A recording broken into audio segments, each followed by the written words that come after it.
Blessed be, my friends. I'm Elder Eliza from the Church of Light, and this is part 1 of 2.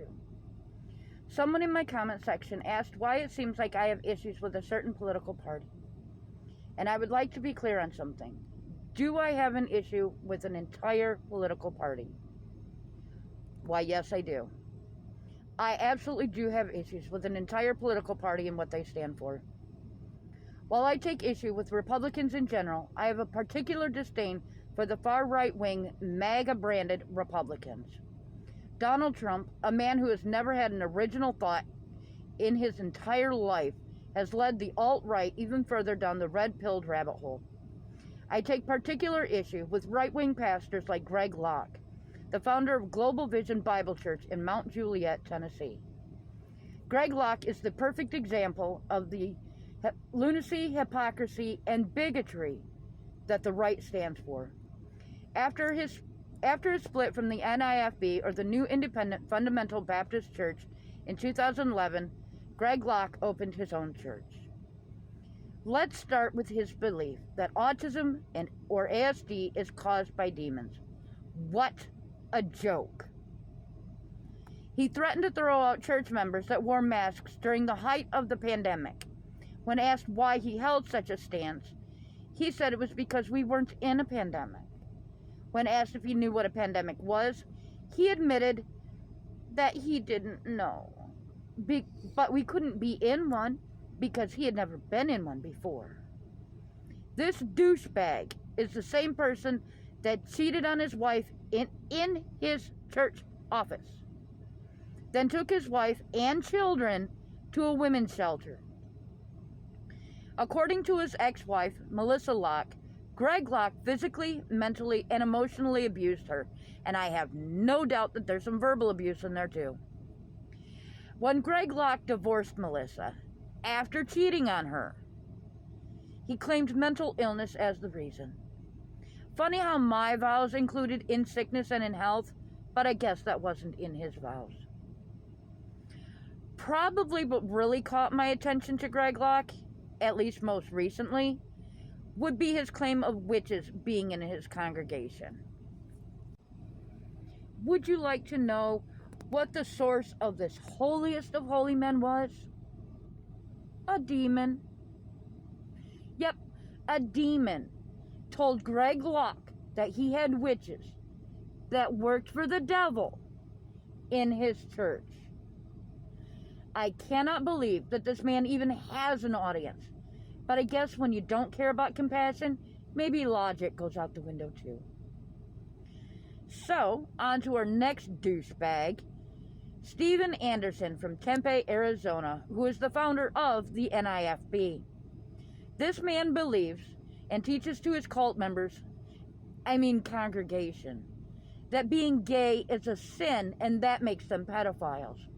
And anyone in the LGBTQ community should be put to death. Most of our members are either members of the LGBTQ community or, at the very least, allies. My congregation is my family. So when you attack the LGBTQ community, I feel personally attacked. These aren't just my congregation. They are my friends, my family, and my community. And I'm not even going to get started with his misogyny about how a woman should be silent, that she's below her husband, and he has 12 homeschool children that are being indoctrinated into his way of thinking. Pastor Dylan Oz, a Steadfast Baptist church located in a suburb of Fort Worth, is another right-wing loser that I take issue with. Like Steven Anderson, he preaches violence against the LGBTQ community. He said, and I quote, "I'm not saying that every single homosexual that's alive right now has committed that act with a child already, because it could be they haven't had the opportunity yet. And they will at some point later in their life."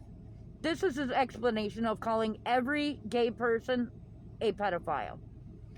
He continued saying, quote, "This is why we need to put these people to death through the proper channels of the government." Also saying during the same sermon that they should all be, and I am quoting here, lined up against the wall and shot in the back of the head. And our last douchebag to discuss here today is Tommy McMurtry, pastor of the Liberty Baptist Church in Rock Falls, Illinois. First off, while researching him, I don't want to say that he's sexually attracted to pumpkins. I'm just saying that we don't know. This is the douchebag that said that, quote, homosexuals should be put in their place 6 feet under, end quote.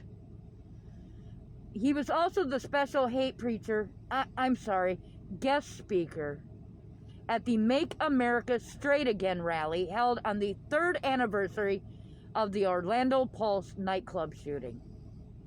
When you are so full of hate that you can't get past your own prejudices and your own bigotry just to be kind to another human being, yes, I absolutely have an issue with these people. My Jesus taught us about love and kindness and compassion, which is one thing that every single one of these men of God sorely lacks. Again, so many people in my congregation are part of the LGBTQ community. My congregation is my family. When you start talking about violence against the LGBTQ community, this could very well include people in my congregation. When you start talking about this kind of violence, you are talking about my congregation, my friends, my family. Yes, of course I would have issues with people that talk about the LGBTQ community that way. I'm Elder Eliza with the Church of Light. Make sure you like the video, follow for more, and if you're brave, leave me a comment down below. Blessed be, my friends.